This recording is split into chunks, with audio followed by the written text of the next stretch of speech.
नमस्कार भावांनो, जय भीम जय शिवराय. तर भावांनो, आज आपला दुसरा ब्लॉग होणार आहे. दुसरा ब्लॉग होण्यासाठी मला जायचंय आज, पण शेताकडे जायचंय. तर शेताकडे जाण्यासाठी तर मी बोलवले माझा कॅमेरामॅनला. तर हे कॅमेरामॅन, हाय मित्रांनो. तर चला भावांनो, लागू आपण शेताकडे जायला. शेताकडच्या रस्त्याकडे जाताना पूर्ण व्ह्यू तुम्हाला दाखवतो. गाडीची चावी घेतली, चप्पल घातला, मग त्याला सांगितलं दरवाजा लावायला. त्याला म्हणलं व्यवस्थित कुलूप लाव. कुलूप लावल्यानंतर व्यवस्थित कुलूप लागले का बघ, चावी दे म्हणलं माझ्याकडे. चावी तर पहिलं भावानं घराची लपवून ठेवावंच लागते, कारण लावली. गाडीचं स्विच ऑन केलं आणि बसलो गाडीवरून, चाललो आपल्या शेताकडे. तर भावांनो, मी शेताकडे जात असताना तुम्हाला माझी शाळा पण दाखवते. ही माझी शाळा आहे, महाराष्ट्र विद्यानिकेतन हायस्कूल, मुरुड, अकोला. काय भावांनो, एवढे लोक माझ्याकडे बघत होते ना व्हिडिओ काढताना, मी सांगू शकत नाही तुम्हाला किती बघत होते. मला इतका हसू येत होतं ना, सगळे लोक मलाच हात करत होते, इकडून तिकडून तिकडून इकडून. मग मी ओम्याला म्हणलं, ओम्या पकडी मोबाईल. मग ओम्याकडे दिला मोबाईल. ओम्या बी गार गारू गारू गुरु गारू गुरु गारू गुरु सगळीकडे निस्ता मोबाईल फिरवत होता. भावानो, हे आमच्या गावातला पेट्रोल पंप आहे. मला गाडीमध्ये पेट्रोल टाकायचं होतं, परत पहिलं सांगितलं होतं की पेट्रोल नाही म्हणून. पुढे गेलास इथं एक धाबा आहे, मातोश्री धाबा. इतकं एवढं भारी जेवण देतं ना, एवढं मटण थाळी तर लय भारी देतं, चिकन थाळी तर लय भारी देतं. तुम्ही एकदा नक्की भेट द्या इथं आमच्या गावामध्ये येऊन. भावानो, आता शेतामध्ये आलोय. तर शेतामध्ये बघा आपलं सोयाबीन कसं आलंय सांगा.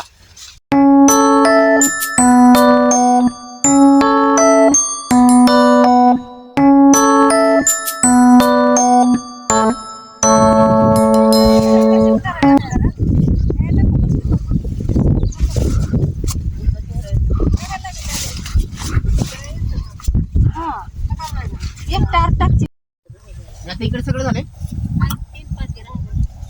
तिकडे जवळ राहिले. चांगला आलेला आहे. कवा खुरपा येते पाऊस.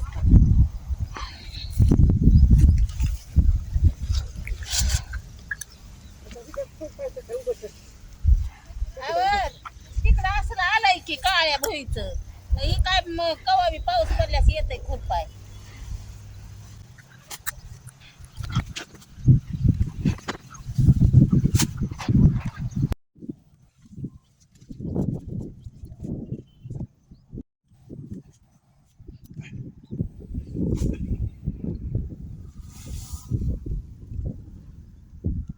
तर भावानं, आपल्याला एवढ्या शेतामधलं गवत उचलायचंय. तर आपल्याला म्हणजे मला उचलायचं गवत, आणि माझा कॅमेरा म्हणतो सोबत आलेला. कॅमेरा बघा किती हाईटला बारका आहे माझा.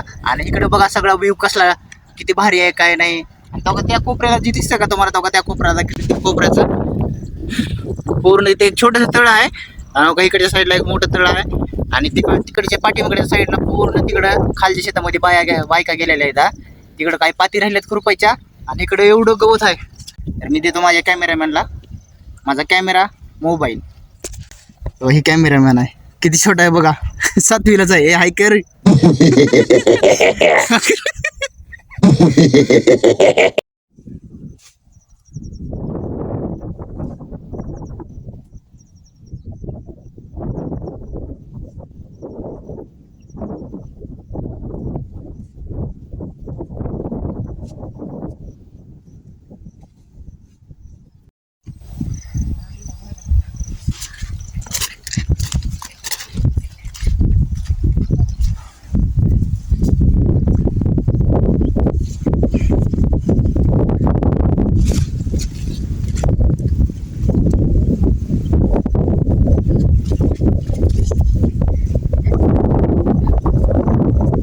शाळा शिकल्यात असे गवत उचलायला लावते. हाय घरचे बघा, घरी तुम्हाला बसू देत नाही. तर काम नाही केला म्हणून तुला गवत उचलायला लावले. आज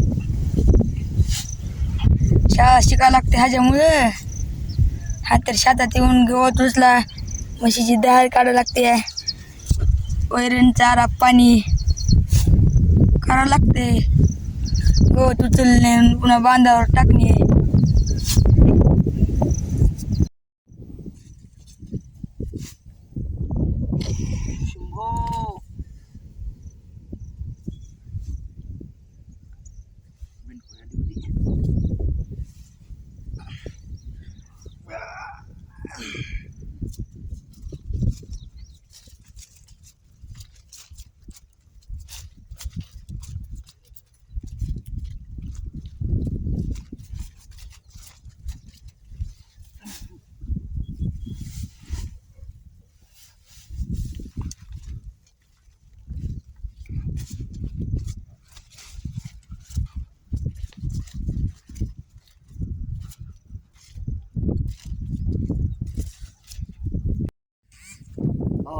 तर लय पडलेलं आहे, गवत तर मला उचलायचं आहे, दुसरं कोण येणार नाही. कारण का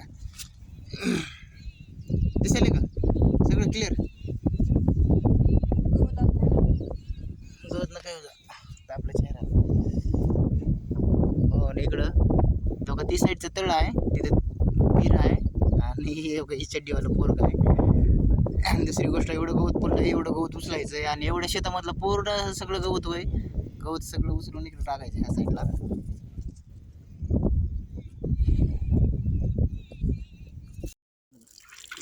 भाऊन आता शेताकडून आलो, इथं आम्ही हातपाय धुवणार आहे कारण की पाय वेगान झाले तर पूर्ण चिखल लागलेलं पायाला त्याच्या पण माझ्या पण.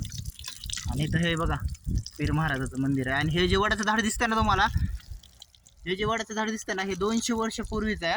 हे खूप जुनं एकदम म्हणजे लय जुनं झाड आहे. तर चला तुम्हाला मधून पण मंदिर दाखवणार आहे. पहिलं मी सगळे पाय धुवून घेतो.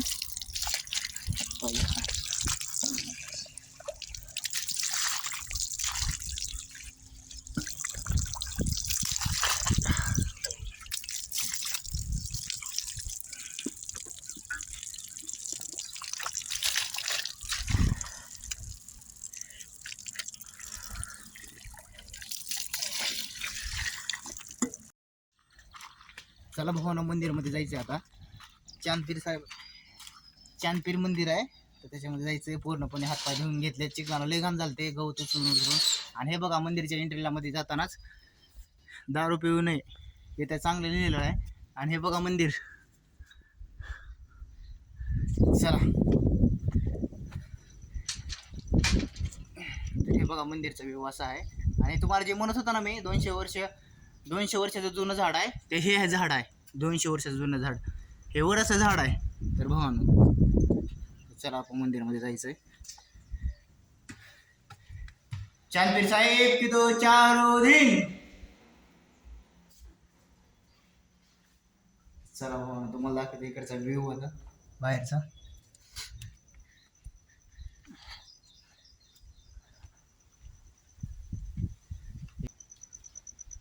चला भाऊन आता लय वेळ झालं, तर घरी जायचंय आपल्याला. घरी गेलं की वडिलाला जायचं बाहेर कुठं तरी.